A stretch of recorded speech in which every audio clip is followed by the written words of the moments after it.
और जो भाव में झांकी आ रहे उसे कल्पना मत मानो। किसी से कभी कहना मत कि स्वप्न में भगवान आए हैं या हमारे ध्यान में भगवान आए हैं, आज तो हमने ऐसा अनुभव किया, वैसे कुछ मत बोलो। परमार्थ की अनुभूतियां छुपाने से आगे बढ़ती है। अगर हम जरा भी बोल दिए तो उसी दिन से ये जो लीलाएं हैं ये चिन्मय देह से हो रही हैं, जहां ना स्त्री चिन्ह है ना पुरुष चिन्ह है। केवल प्रिया प्रीतम के मिलन आनंद की व्यवस्था करना और उसी आनंद में पूर्णानंद में डूबना। यहां दो नहीं, सब एक है। प्रिया लाल खग मृग पशु पंछी वृंदावन सहचरिया सब का सब एक ही परम तत्व। इसीलिए कई बच्चा के पेट, बच्चा बन जाओ, आचार्य शरणागत हो जाओ, स्थिति वो प्रदान कर देंगे, सब दिव्य वृंदावन हो जाता। कहीं भी हो रहे उसकी दृष्टि वृंदावन में ही रहती, उसका दिव्य रास लोक अलग अलौकिक उसके नेत्रों में छाया रहता है। वहां का वस्त्र, वहां के शरीर, वहां के खेल सब व्यवधान रहित, मायातीत, योग मायातीत, दिव्य प्रेममय है। इसीलिए बच्चा बन जाओ। बहुत पहले स्थूल भाव बनता है। कैसे? शरीर से प्रकट सेवा में खूब तन्मयता, शरीर से जैसी आज्ञा हुई जहां हमें खड़ा कर दिया गया वही शरीर प्रधान। फिर अंतर में घुसता है, अंतःकरण प्रधान, सूक्ष्म शरीर, चिंतन प्रधान। अब बाहर की क्रियाएं तो पहले से ही संयमित हो चुकी है, अब जैसी गुरु आज्ञा वैसा अंदर चिंतन प्रधान। फिर कारण स्वभाव प्रधान हो गया, अब उसका स्वभाव बन गया भगवत लीला गाना, भगवत लीला सुनना, भगवत नाम जप करना, भगवत कीर्तन करना, भगवत सेवा करना। तब प्रकट होता है भाव। स्थूल सूक्ष्म कारण तीनों का परिवर्तन जो कर दे उसका नाम भाव। भाव के आगे चिन्मय देह की प्राप्ति होती है, जिसे भाव देह कहते हैं। ये बड़ा विलक्षण होता है, न स्थूल होता है, न सूक्ष्म होता है, न कारण होता है, न यातना देह होता है, न देव देह होता है, न स्वाप्निक देह होता है। एक अलौकिक चिन्मय भाव देह है। ये नित्य, जैसे प्रिया प्रीतम वैसा ये नित्य है चिन्मय देह। ये देह केवल कहने मात्र को ये शुद्ध भगवत स्वरूप है। इसमें देह जनित कुछ नहीं है, हड्डी मांस या पुरुष स्त्री के चिन्ह ये सब नहीं है भाव देह में। अब आप विचार कीजिए, ये जो लीलाएं हैं ये चिन्मय देह से हो रही है, जहां ना स्त्री चिन्ह है ना पुरुष चिन्ह है, ना रक्त है, ना मांस है, ना मज्जा है, ना हड्डी है, ना विकार है।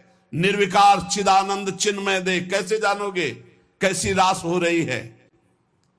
यहां देह और देही का भेद नहीं, जैसे आत्मा अलग है देह अलग है। यहां माया का पर्दा नहीं है,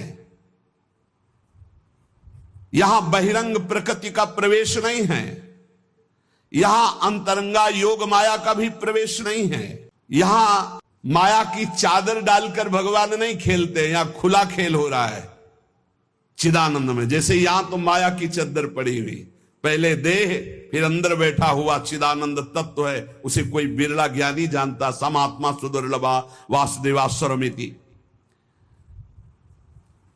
इस चिन्मय भावदेह की जब प्राप्ति होती है तो केवल प्रिया प्रीतम के मिलन आनंद की व्यवस्था करना और उसी आनंद में पूर्णानंद में डूबना। जैसी हरिवंश लाल ललना मिली तो हियो सिरावत मोर, चिदानंद भावदेह से चरी। इसमें जो चरम सुख है उसके आगे मोक्ष सुख कड़ुआ लगता है। यह रहस्य तभी खुलता है जब दिव्य लीला राज्य के भावरस में डूबे हुए किसी भावुक महापुरुष की शरणागति मिल जाए और उनकी बताई हुई उपासना के क्रम से स्थूल शरीर, सूक्ष्म शरीर, कारण शरीर, तीनों से परे भाव, भाव से भी गाढ़ भाव दे चिदानंदमय की प्राप्ति, तब इस लीला में प्रवेश हुआ। प्रभु की प्राप्ति के अनेकों निश्चित मार्ग सत्य हैं जो मोक्ष प्रदान करते हैं, प्रेम भी प्रदान करते हैं, परंतु ये कुछ विलक्षण है।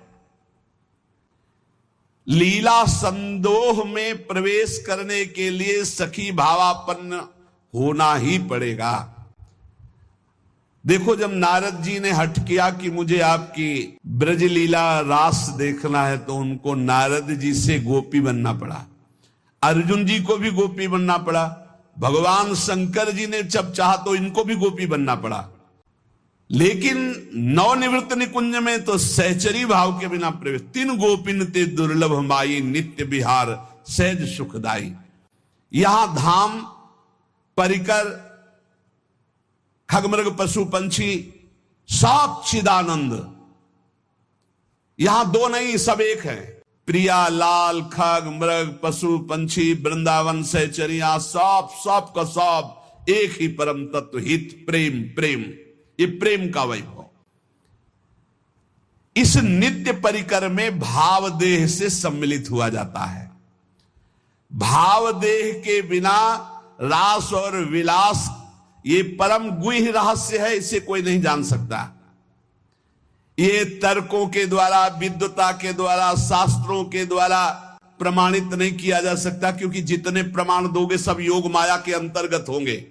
योग मायातीत, पहले तो मायातीत, मलिन त्रिगुण माया, सतोगुण, रजोगुण, तमोगुण, फिर इससे भी विशुद्ध जो योग माया है, उसके ऊपर जब जाओ तब नवनिवृत्त निकुंज का रस। एक अलौकिक दिव्य धाम नवनिवृत्त निकुंज,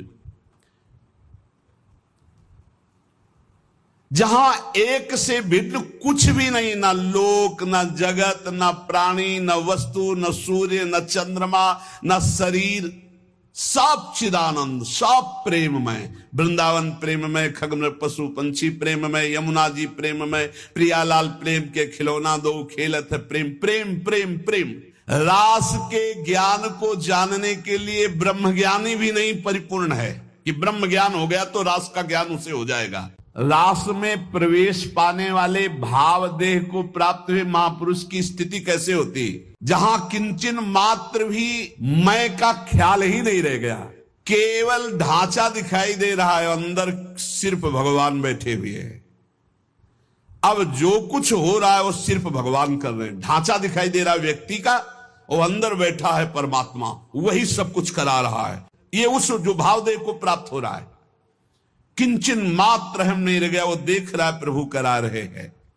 कौन अधिकारी है? बोले जिसका इस लोक में कोई भी नहीं है, अपनी ममता कहीं नहीं है, जगत में पूरे, ना कोई प्राणी पदार्थ में, यहां तक कि अपना भी अस्तित्व खो गया, वो रास का अधिकारी। इसीलिए कई बच्चा के पेट, बच्चा बन जाओ, आचार्य शरणागत हो जाओ, स्थिति वो प्रदान कर देंगे। श्री श्यामा श्याम की किंचित कृपा से रहस्य प्रकाशित होता है। ये लोक लोक नहीं रह जाता, मृत्यु लोक नहीं रह जाता उसकी दृष्टि में, ये सब दिव्य वृंदावन हो जाता। कहीं भी हो रहे उसकी दृष्टि वृंदावन में ही रहती। उसका दिव्य रास लोक अलग अलौकिक उसके नेत्रों में छाया रहता है। वहां का वस्त्र, वहां के शरीर, वहां के खेल सब व्यवधान रहित, मायातीत, योग मायातीत, दिव्य प्रेममय है। वस्त्र भी प्रेम के, वस्त्राभूषण भी प्रेममय। ये नित्य परिकर जो प्रिया प्रीतम का है, इसी के आश्रय से इस परिकर में प्रवेश होता है। ये जो सखियां आई, श्री स्वामी हरिदास जी महाराज, ललिता सखी जी, श्री हरिवंश महाप्रभु हित सजनी जी, ये जो नित्य परिकर है किशोरी किशोर का, इन्हीं की कृपा से इधर सोच बढ़ती नहीं, कल्पना भी नहीं कर सकते आप। संभाव्योपि विरंचि नारद शिवो स्वयं भुवाद्यैर नया, जहां काल के भी महाकाल नित्य कालातीत प्रभु दैन्य भाव लिए हुए विराजमान है। दैन्य भाव, बिना ब्रजरज का सेवन किए, बिना ब्रजरज उपासक रसिकों का संग किए, हम सोच भी नहीं सकते कैसे रास का क्या स्वरूप है। इसीलिए बच्चा बन जाओ, बहुत ऊंचे नहीं बन पाओगे, बच्चा बन जाओ। बड़े भाग्यशाली हैं अपने लोग जो प्रिया प्रीतम की बात कथन, ये सब महामहिम बातें ये सुनने को नहीं मिलेंगी। पूज्य भाई जी महाराज इससे मिलेंगे। आत्माराम श्री कृष्ण का आलिंगन आत्मा से होता, देह से नहीं। वो आत्मदेह स्वरूपा गोपांगनाएं थी।